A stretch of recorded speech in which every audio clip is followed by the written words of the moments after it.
നമ്മളിന്ന് പുതിയൊരു എക്സ്പെരിമെൻറ്റായിട്ടാണ് വന്നിരിക്കുന്നത്. അതിനായി നമ്മളൊരു ഗ്ലാസ് എടുത്ത് അതിലോട്ടൊരു ടിഷ്യൂ പേപ്പർ നമ്മൾ കത്തിച്ചിടണം.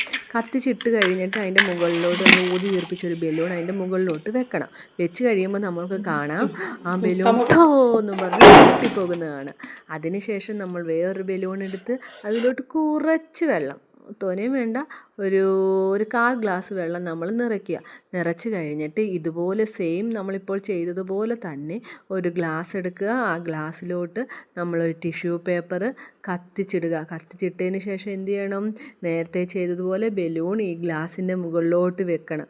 വെച്ച് കഴിയുമ്പോൾ നമുക്ക് കാണാം പൊട്ടോ ഇല്ലയോ? പൊട്ടത്തില്ല. പൊട്ടാതെ എന്ത് ചെയ്യും? ആ ബലൂൺ നനഞ്ഞിരിക്കുന്നതുകൊണ്ട് അതിനകത്ത് കുറച്ച് വെള്ളമില്ലേ, അതുകൊണ്ട് ആ കൂളായിട്ട് ആ എയർ കൊണ്ട് എന്ത് ചെയ്യും? ആ ടിഷ്യൂ പേപ്പർ അണഞ്ഞ് ആ വെള്ളം നനഞ്ഞിരിക്കുന്ന ബലൂണുടെ ഗ്ലാസിൻ്റെ അകത്തൂടെ താഴോട്ട് പോകുന്നതായിട്ട് നമുക്ക് കാണാം. നമ്മൾ ആ ബലൂൺ എടുത്ത് പൊക്കിയാൽ അത് ആ ഗ്ലാസ്സുമായിട്ട് ചേർന്ന് എന്ത് ചെയ്യാം? പൊങ്ങി വരുന്നതായിട്ട് നമുക്ക് കാണാം. ഗ്ലാസ് അതിനകത്ത് നിന്ന് പോത്തേ ഇല്ല. അത്രയും ഇതായിട്ടത് സ്ട്രോങ് ആയിട്ട് ഒട്ടിയിരിക്കുന്നതായിട്ട് നമുക്ക് കാണാൻ പറ്റും. ശിവ ആദ്യമൊക്കെ പേടിച്ചിട്ടാണ് തൊട്ടത്. എന്നാലും നല്ലൊരു എക്സ്പെരിമെൻ്റാണ്. കുട്ടികൾക്ക് വളരെയധികം ഇഷ്ടപ്പെടും. നിങ്ങൾ വീട്ടിൽ വലിയ വേറെ കാര്യങ്ങളൊന്നും വേണ്ടല്ലോ, ഇത്രയും കാര്യങ്ങൾ മതിയല്ലോ. കുട്ടികളെ കൊണ്ട് ചെയ്യിപ്പിച്ച് നോക്കുക. അവർക്കൊക്കെ വളരെയധികം ത്രില്ലായിരിക്കും.